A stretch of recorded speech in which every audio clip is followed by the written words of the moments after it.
Attack on Titan part 1। आज से करीब 100 साल पहले इंसानों को एक ऐसे दुश्मन का सामना करना पड़ा जिन्हें टाइटन्स कहा जाता था। ये देखने में बिल्कुल इंसानों जैसे होते थे, लेकिन इनका दिमाग पूरी तरह अस्थिर था। इनके सामने इंसान किसी कीड़े मकोड़े से ज्यादा नहीं थे।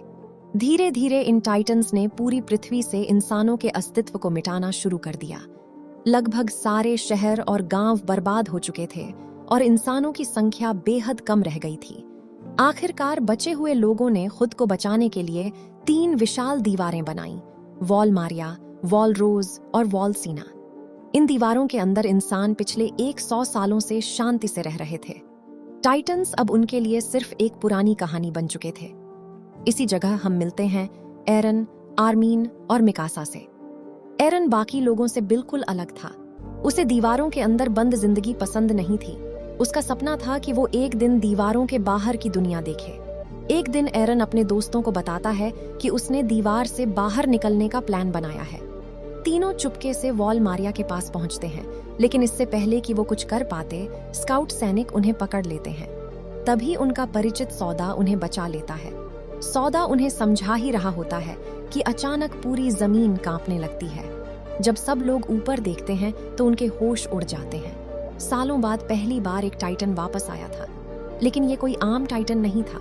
ये इतना विशाल था कि इसका सिर दीवार के ऊपर तक पहुंच रहा था। ये आग जैसे शरीर वाला टाइटन वॉल मारिया पर हमला करता है और दीवार में एक बड़ा सा छेद कर देता है। टाइटन अचानक गायब हो जाता है, लेकिन तब तक बहुत देर हो चुकी थी। उस छेद से दूसरे टाइटन्स शहर के अंदर घुसने लगते हैं। सैनिक उन पर हमला करते हैं, लेकिन जल्द ही उन्हें पता चलता है कि इन टाइटन्स को मारना इतना आसान नहीं है। देखते ही देखते टाइटन आर्मीन के पिता को भी पकड़ लेता है और उसकी आंखों के सामने उन्हें खा जाता है। एरन, आर्मीन और मिकासा भी किसी तरह भाग रहे होते हैं। तभी एक सुरक्षित हॉल में सैकड़ों लोग घुसने की कोशिश करते हैं। एक महिला अपने छोटे बच्चे के साथ भीड़ में फंस जाती है। एरन उसे बचाने जाता है, लेकिन उसका बच्चा पीछे छूट जाता है। मिकासा बच्चे को बचाने के लिए वापस जाती है। एरन उसे बचाने की कोशिश करता है, लेकिन भीड़ के धक्के से वो खुद हॉल के अंदर चला जाता है। वो चिल्लाता है, दरवाजा खोलो, लेकिन कोई उसकी बात नहीं सुनता। और तभी टाइटन्स वहां पहुंच जाते हैं। एरन जब बाहर निकलकर देखता है तो मिकासा वहां नहीं होती। उसे लगता है कि मिकासा भी मारी जा चुकी है। कुछ ही देर में टाइटन्स उस हॉल पर भी हमला कर देते हैं और अंदर मौजूद लगभग सभी लोगों को अपना शिकार बना लेते हैं। एरन की पूरी दुनिया तबाह हो जाती है। इसके बाद कहानी 2 साल आगे बढ़ती है। बचे हुए लोगों को वॉल रोज के अंदर लाया गया है, लेकिन अब एक नई समस्या सामने है, खाने की कमी। क्योंकि खेती का ज्यादातर हिस्सा वॉल मारिया के अंदर था और अब वहां टाइटन्स का कब्जा है। इसलिए इंसानों के पास सिर्फ एक ही रास्ता बचता है, वॉल मारिया में वापस जाना, टाइटन्स को खत्म करना और दीवार को दोबारा बंद करना। इसके लिए एक नई स्काउट टीम तैयार की जाती है। इस टीम में एरन और आर्मीन भी शामिल हैं। दोनों पिछले हमले में बच गए थे और अब एरन के मन में सिर्फ एक ही चीज है, टाइटन्स से बदला। सैनिकों को खास ट्रेनिंग दी जाती है और उन्हें एक मशीन दी जाती है जिसे ODM गियर कहा जाता है। उन्हें यह भी बताया जाता है कि टाइटन्स अमर नहीं है। उनके शरीर का सबसे बड़ा कमजोर हिस्सा उनकी गर्दन के पीछे होता है। वहीं हमला करके उन्हें मारा जा सकता है। लेकिन मिशन शुरू होते ही हालात फिर बिगड़ जाते हैं। रास्ते में एक सैनिक को बच्चे के रोने की आवाज सुनाई देती है। जब एरन और एक लड़की वहां पहुंचते हैं तो उन्हें पता चलता है कि वो इंसान का बच्चा नहीं, बल्कि टाइटन का बच्चा है। उसके रोने की आवाज सुनकर आसपास मौजूद टाइटन्स जाग जाते हैं। अब पूरी टीम चारों तरफ से टाइटन्स से घिर चुकी होती है। और तभी एक जबरदस्त योद्धा की एंट्री होती है, कैप्टन शिकी शिमा। और तभी एक रहस्यमयी लड़की की एंट्री होती है। वो अकेले ही एक के बाद एक टाइटन्स को मारना शुरू कर देती है। और जब एरन उसका चेहरा देखता है तो उसके होश उड़ जाते हैं, क्योंकि वो लड़की कोई और नहीं, मिकासा होती है। एरन उसे देखकर बेहद खुश होता है, लेकिन मिकासा उसे नजरअंदाज कर देती है। बाद में एरन उससे पूछता है कि उस दिन उसके साथ क्या हुआ था।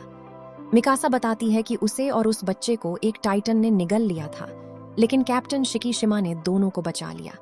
अब उसकी जिंदगी का सिर्फ एक मकसद था, सारे टाइटन्स को खत्म करना। एरन को यह देखकर काफी बुरा लगता है कि मिकासा अब उसके साथ पहले जैसी नहीं रही। इसी बीच एक और हमला होता है। सैनिक टाइटन्स से लड़ने लगते हैं, लेकिन उनकी संख्या लगातार बढ़ती जाती है। एक महिला जिसका पति पिछले हमले में मारा गया था, अपने हाथ में मौजूद विस्फोटकों से भरे ट्रक को टाइटन्स के बीच ले जाकर क्रैश कर देती है। एक जोरदार धमाका होता है, लेकिन इतने बड़े विस्फोट के बाद भी टाइटन्स पर कोई खास असर नहीं होता। दूसरी तरफ एरन और जियान भी टाइटन्स से घिरे होते हैं। जियान उससे कहता है कि यहाँ से भागो, लेकिन तभी एरन को शिकी की बात याद आती है। अगर टाइटन्स से लड़ना है तो सबसे पहले अपने डर को खत्म करना होगा। एरन डरना बंद कर देता है और सीधे टाइटन्स पर हमला कर देता है। वो कई टाइटन्स को मार भी देता है, लेकिन तभी एक टाइटन उसका पैर काटकर खा जाता है। एरन बुरी तरह घायल होकर जमीन पर गिर जाता है। अब टाइटन्स चारों तरफ से उन्हें घेर चुके होते हैं। एक टाइटन आर्मीन को पकड़ लेता है और उसे खाने वाला होता है। एरन खुद मुश्किल से खड़ा हो पा रहा था, फिर भी वो आर्मीन को बचाने के लिए उस टाइटन पर हमला करता है। वो आर्मीन को बचा लेता है, लेकिन इसकी कीमत उसे अपनी जान देकर चुकानी पड़ती है। एक टाइटन एरन को जिंदा निगल जाता है। आर्मीन मिकासा को बताता है कि एरन अब मर चुका है, लेकिन मिकासा बिना किसी डर के टाइटन्स से लड़ती रहती है। कुछ ही देर बाद उसकी ओडीएम मशीन खराब हो जाती है और वो भी जमीन पर गिर जाती है। तभी वही टाइटन उसकी तरफ बढ़ता है जिसने एरन को निगला था, लेकिन अचानक उस टाइटन के शरीर में अजीब हरकत होने लगती है। उसका शरीर अंदर से फटने लगता है और अगले ही पल उसके शरीर को चीरते हुए एक दूसरा टाइटन बाहर निकलता है। ये नया टाइटन बेहद ताकतवर होता है। वो एक के बाद एक सारे टाइटन्स को मारना शुरू कर देता है। बाकी सभी टाइटन्स उसके सामने टिक ही नहीं पाते। कुछ ही देर में वहां मौजूद लगभग सारे टाइटन्स मारे जाते हैं, लेकिन तभी इस नए टाइटन का शरीर भी कमजोर पड़ने लगता है। सौदा समझ जाता है कि अगर जल्दी से इसके शरीर को काटकर अंदर मौजूद इंसान को बाहर नहीं निकाला गया तो ये टाइटन अपने साथ उस इंसान को भी खत्म कर देगा। मिकासा तुरंत टाइटन की गर्दन पर हमला करती है और फिर टाइटन के अंदर से एक इंसान बाहर निकलता है। वो इंसान कोई और नहीं, एरन होता है।